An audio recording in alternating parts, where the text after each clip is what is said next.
அஸ்ஸலாமு அலைக்கும் வரஹ்மத்துல்லாஹி வபரகாத்துஹு. குர்ஆன் வாழ்வியல் ஆராய்ச்சி வகுப்பு 9வது வகுப்பில் இருக்கோம்.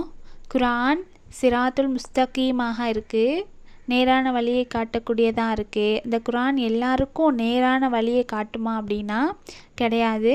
முத்தகீன்களுக்கு மட்டும்தான் இது நேர்வழியை காட்டும் என்ற விஷயங்களை நம்ம கடந்த வகுப்புகளில் பார்த்தோம்.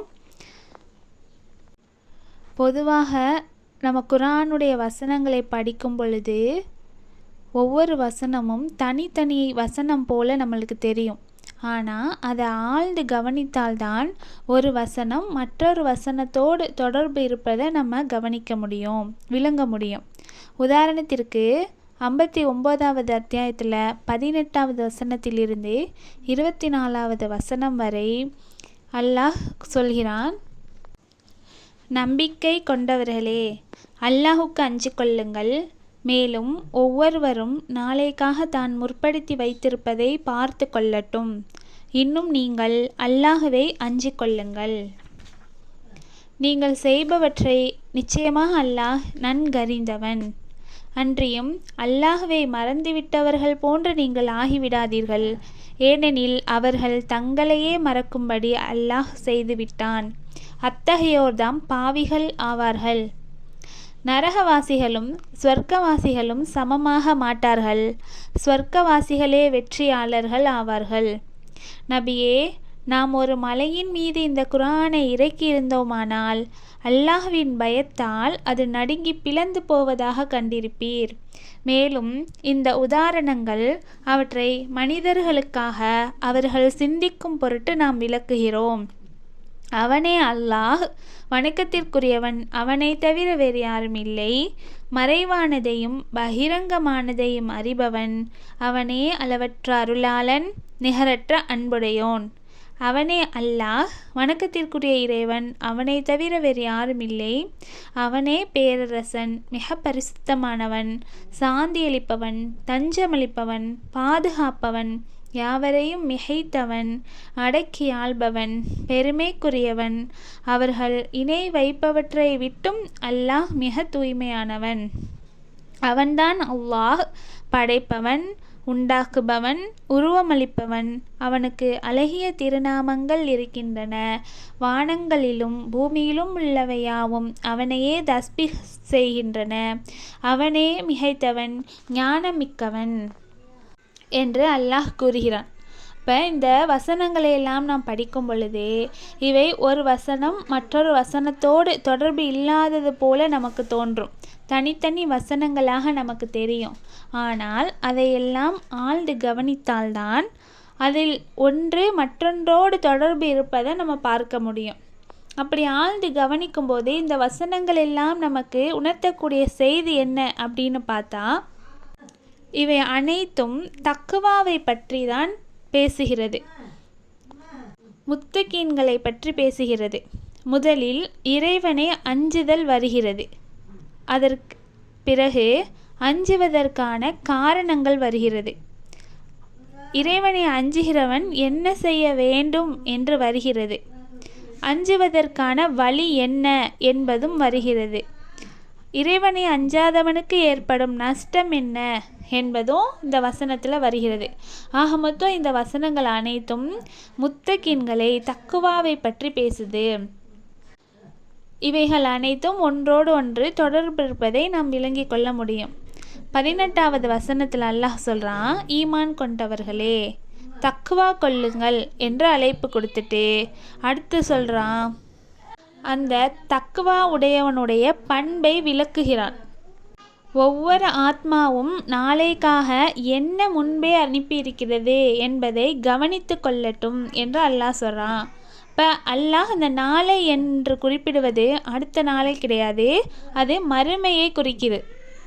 அப்போ அந்த மறுமைக்காக நம்ம என்ன இந்த உலகத்திலேயே செய்து நல்ல அமல்கள் செய்து நன்மையான காரியங்கள் செய்து மறுமைக்கு நம்ம என்ன அனுப்பி வச்சுருக்கோம் என்பதை நம்ம கவனிக்கணும் என்று அல்லாஹ் இறை எச்சமுடையவர்களுக்கு சொல்கிறான், தக்குவா உடையவர்களுக்கு சொல்கிறான். இப்போ தக்குவா என்பது இறையச்சம். அந்த இறையச்சம் உடையவன் எப்போதும் எப்படி இருப்பான்னா விழிப்புடன் தான் இருப்பான். நம்ம செய்கிறது சரியா தவறா, நம்ம செய்யக்கூடிய விஷயங்கள் அல்லாஹ்விற்கு திருப்தியை அளிக்கிறதா, நம்ம செய்கிற விஷயத்தினால உலகத்திலும் பயன் இருக்கிறதா, நாளை மறுமையில் அதனால் என்ன விளைவுகள் ஏற்படும், என்ன நன்மைகள் கிடைக்கும், என்ன மாதிரியான பாதிப்புகள் ஏற்படும் என்று தக்வா உடையவன் விழிப்புடன் இப்போ செய்யக்கூடிய செயல்களை விஷயங்களை தக்வா உடையவன் செய்வான் என்று அல்லாஹ் சொல்கிறான். இப்போ நாளைக்காக என்ன நம்ம அனுப்பியிருக்கோம் என்று நம்முடைய செயல்களை நம்ம கவனித்து கொள்ளணும் என்று அல்லாஹ் சொல்கிறான்.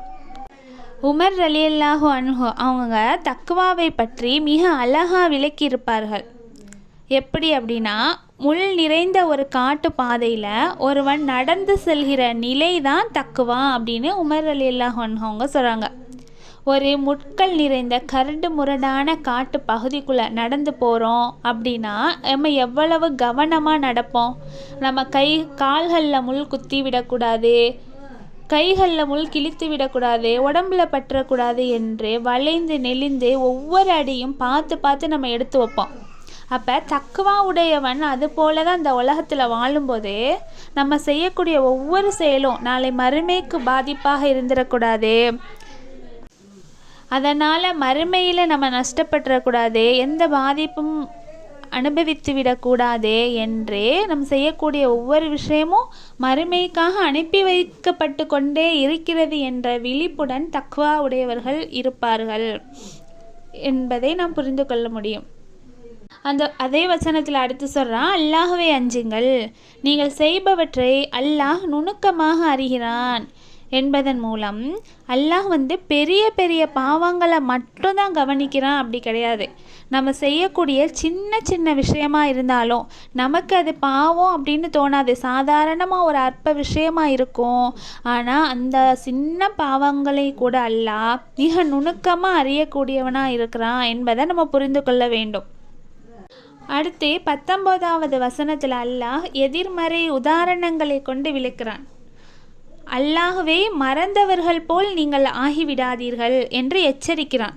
இப்போ தக்குவா உள்ளவன் எப்பொழுதும் அல்லாஹுடைய நினைவில் வைத்திருப்பான். தக்குவா இல்லாதவன் எல்லா நிகழ்விலும் இறைவனை மறந்து விடுவான். அவன் இறைவனை மறக்கல, தன்னையே மறந்து விடுகிறான் என்று அல்லாஹ் சொல்கிறான்.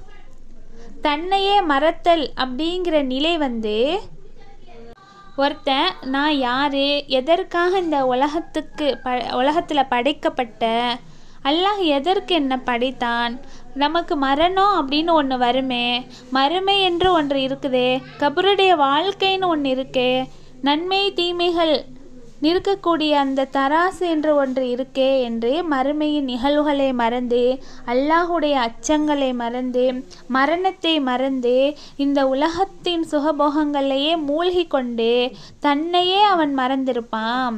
அப்போ இவன் அல்லாஹ்வை மறக்கலை, தன்னையே மறந்திருக்கிறான் என்று அல்லாஹ் இந்த வசனத்தில் நமக்கு விளக்குறான். அடுத்து 20வது வசனத்தில் அல்லாஹ் சொல்கிறான், சொர்க்கவாசிகளும் நரகவாசிகளும் சமமாக மாட்டார்கள், சொர்க்கவாசிகள் தான் வெற்றி பெறுவார்கள் என்று அல்லாஹ் கூறுகிறான். தக்குவா உடையவர்களும் தக்குவா இல்லாதவர்களும் வாழ்க்கையில் ஒன்று போல தோன்றினாலும் முடிவு ஒன்று போல இருக்காது. சாதாரணமாக உலகத்தில் வாழும்போது தக்குவா உடையவனையும் பார்ப்போம், தக்குவா இல்லாதவனையும் பார்ப்போம். 2 பேர்களுக்கும் வாழ்வாதாரங்களிலும் சரி எல்லா விஷயங்களிலும் ஒன்று போல தெரியும். எனக்கும் அதே தான் இறைவன் கொடுத்துருக்கான், தக்குவாவோடு இருப்பவனுக்கும் அதே தான் கொடுக்குறான், இப்போ 2 பேரும் ஒன்றா தான் இருக்கும். அந்த மாதிரியாக தான் வெளிப்படையாக பார்க்கும் பொழுது தோன்றும். இந்த உலகத்தில் ஒன்று போல இருந்தாலும் தக்குவா உடையவனும் தக்குவா இல்லாதவனும் ஒன்று கிடையாது. மறுமையில் தக்குவா உடையவன் தான் வெற்றி பெறுவான் என்று அல்லாஹ் இந்த உதாரணத்தின் மூலம் குறிப்பிடுகிறான். சொர்க்கவாசிகளும் நரகவாசிகளும் சமமாக மாட்டார்கள். தக்குவா உடையவர்களும் தக்குவா இல்லாதவர்களும் உலகத்தில் சமம் போல இருந்தாலும் முடிவு தக்குவா உடையவர்களுக்கு தான் வெற்றியை தரும் என்று அல்லாஹ் நமக்கு விளக்குகிறான். அடுத்து 21வது வசனத்திலிருந்து 24வது வசனம் வரைக்கும் அல்லாஹ் இந்த தக்குவாவை பெறுவதற்கான வழியை சொல்கிறான். இந்த குர்ஆனை படி தக்குவா உடையவன் ஆகலாம், அடுத்து அல்லாஹ்வை படி தக்குவா உடையவன் ஆகலாம், அல்லாஹுடைய பெயர்கள், அல்லாஹுடைய பண்புகள், அல்லாஹுடைய ஆற்றல்கள், அல்லாஹுடைய அதிகாரங்கள், இது எல்லாத்தையும் நம்ம அறிந்து கொண்டால் தக்வா உடையவர்களாக ஆகிவிடலாம். இந்த குர்ஆனை நம்ம படித்தோன்னா தக்வா உடையவர்களாக ஆகலாம் என்று பின்வரும் வசனங்களில் நமக்கு விளக்குகிறான். நம்ம ஒரு விஷயத்தை செய்கிறோம் அப்படின்னா முடிவில் ஏதாவது ஒரு பலன் நமக்கு கிடைக்கணும். அப்போ தான் நம்ம அந்த விஷயத்தை செய்வோம். உதாரணத்துக்கு நம்ம சமைக்கிறோம் அப்படின்னா ஒழுங்காக பார்த்து கவனமாக சமைக்கிறோம். எதுக்காக சமைக்கிறோம்? பார்த்து கவனமாக அளவையெல்லாம் பார்த்து சமைச்சாதான் நம்மளுக்கு ஒரு ருசியான உணவு கிடைக்கும் என்று அதனுடைய பலனுக்காக நம்ம பொறுமையாக பார்த்து சமைக்கிறோம். அதுபோல் ஒரு கடையில் நம்ம போய் வேலை பார்க்குறோம் அப்படின்னா சும்மா நம்ம வேலை பார்க்க மாட்டோம். அதனுடைய முடிவில் நமக்கு ஒரு பெரும் தொகை சம்பளமாக கிடைக்குது. அப்போ அந்த சம்பளத்திற்காக நம்ம அந்த வேலைகளை பார்க்குறோம். இப்படி உலகத்தில் செய்யக்கூடிய ஒவ்வொரு விஷயத்துக்கும் நம்ம ஒரு ப்ராஃபிட் இல்லாமல் அந்த விஷயத்தை செய்ய மாட்டோம். இப்போ அது போல் நம்ம தக்வா உடையவர்களாக ஆகணும், முத்தகீன்களாக ஆகணும் அப்படின்னா சாதாரணமாக நம்மளுக்கு முத்தகீனாக ஆகணும் அப்படிங்கிற எண்ணம் நம்மளுக்கு வராது. அந்த முத்தகீனாக இருந்தால் என்னெல்லாம் கிடைக்கும் என்பதை நம்ம அறிஞ்சால் அந்த முத்தகீன் ஆகிறதுல உள்ள ஒரு ஆர்வம் நமக்கு வரும். அதை தான் அல்லாஹ் இங்கே சொல்கிறான், முதல்ல முத்தகீனாக இருந்தால் என்ன கிடைக்கும் என்பதை நம்ம விளங்கிக்கிறணும். அப்போ தான் முத்தகீனாக ஆகுவதற்கு நம்மளுக்கு ஆர்வம் வரும் என்று அல்லாஹ் முத்தகீனாக இருந்தால் என்ன கிடைக்கும் என்று 3வது அத்தியாயம் 76வது வசனத்தில் சொல்கிறான். அவ்வாறல்ல, யார் தம் வாக்குறுதியை நிறைவேற்றுகின்றார்களோ, அல்லாஹுக்கு அஞ்சுகின்றார்களோ அவர்கள்தாம் குற்றம் பிடிக்கப்பட மாட்டார்கள். நிச்சயமாக அல்லாஹ் தனக்கு அஞ்சுவோரை நேசிக்கிறான் என்று அல்லாஹ் சொல்கிறான். அப்போ முத்தகீனாக இருந்தால் தக்வா உடையவர்களாக இருந்தால் என்ன கிடைக்கும் அப்படின்னா அல்லாஹுடைய நேசம் கிடைக்கும். அல்லாஹ் தனக்கு அஞ்சுவோரை நேசிக்கிறான் என்று சொல்கிறான். இன்னல்லாஹ யுஹிப்புல் முத்தகீன், முத்தகீன்களை அல்லாஹ் நேசிக்கிறான். அப்போ நம்ம முத்தகீனாக இருந்தால் அல்லாஹுடைய அன்பு கிடைக்கும். அல்லாஹுடைய அன்பு கிடைச்சிருச்சுன்னா உலகத்தில் நமக்கு என்னென்னலாம் கிடைக்கணும்னு ஆசைப்படுறோமோ அது அனைத்தும் கிடைத்துவிடும். அல்லாஹுடைய அன்பு கிடைத்து விட்டால் உலகத்தில் மட்டும் கிடையாது, மறுமையிலையும் நமக்கு என்ன தேவையோ அது அனைத்தையும் கிடைத்துவிடும் அல்லாஹுடைய அன்பு இருந்தால். அப்போ நம்ம முத்தகீனாக இருந்தால் முதல்ல அல்லாஹுடைய அன்பு கிடைக்கும்.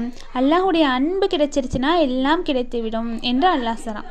அடுத்து 3வது அத்தியாயம் 120வது வசனத்தில் சொல்கிறான், வ இன் தஸ்பிரு வ தத்தகு லா யதுர்ருக்கும் கைதுஹும் ஷைஆ இன்னல்லாஹ பிமா யஅமலுன முஹீத்.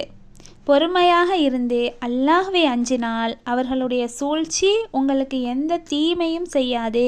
நிச்சயமாக அல்லாஹ் அவர்கள் செய்வதையெல்லாம் சூழ்ந்து அறிகிறவன் என்று அல்லாஹ் சொல்கிறான். அப்போ முத்தகீனா இருந்தாங்கன்னா யார் நமக்கு எந்த சூழ்ச்சி செஞ்சாலும் அந்த எல்லாருடைய சூழ்ச்சியும் எதுவும் செய்யாது. யாருக்கு? முத்தகீன்களாக இருக்கிறவங்களுக்கு.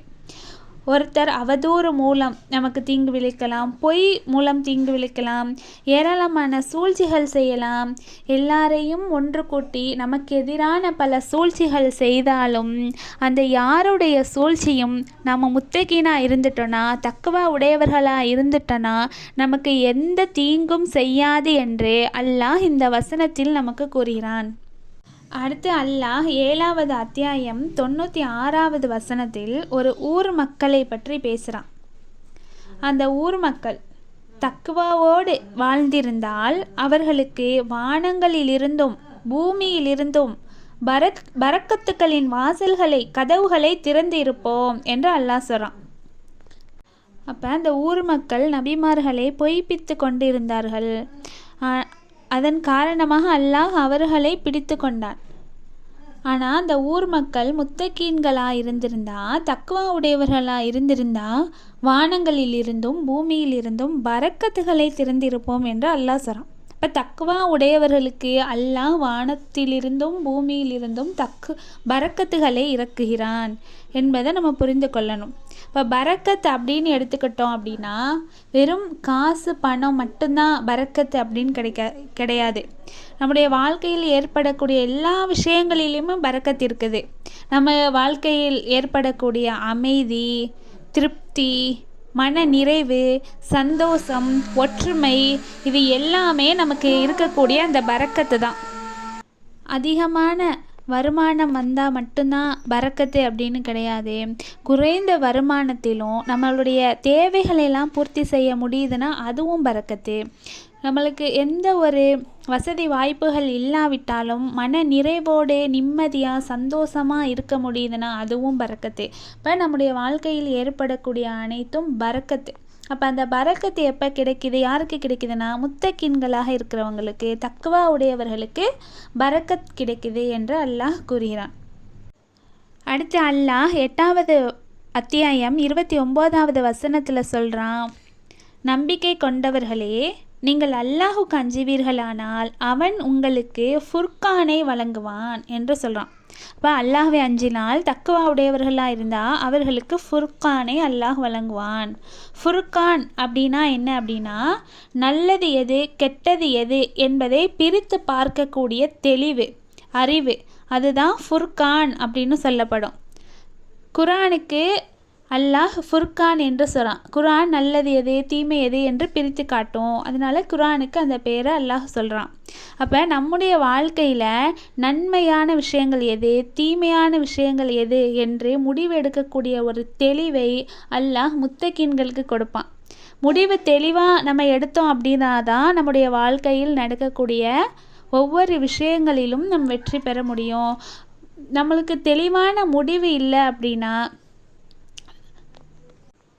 தெளிவான முடிவு எடுக்க தெரியலை அப்படின்னா, நல்லது எது தீயது எது என்று பிரித்து பார்க்க முடியலன்னா நம்ம பல நஷ்டங்களையும் இழப்புகளையும் சந்திக்க வேண்டிய நிலை ஏற்படும். தவறான முடிவால் பல நஷ்டங்களும் குழப்பங்களும் நமக்கு ஏற்படக்கூடிய வாய்ப்புகள் இருக்குது.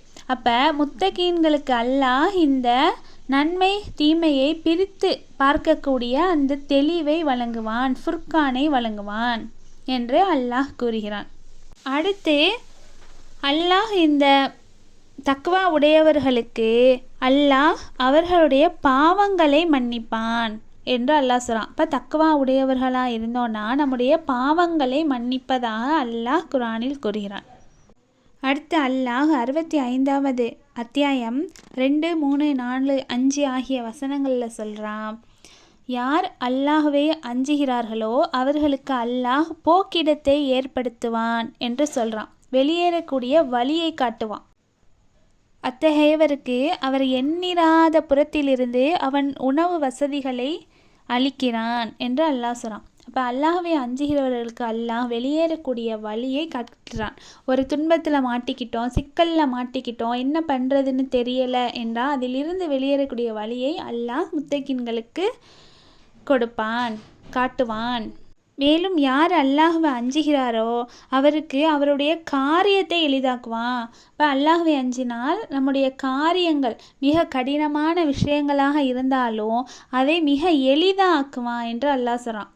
மேலும் யார் அல்லாஹ்வை அஞ்சுகிறார்களோ அவர்களுடைய பாவங்களை விட்டும் நீக்கி அவருக்கு நற்கூலியை அல்லாஹ் ஆக்குவான்.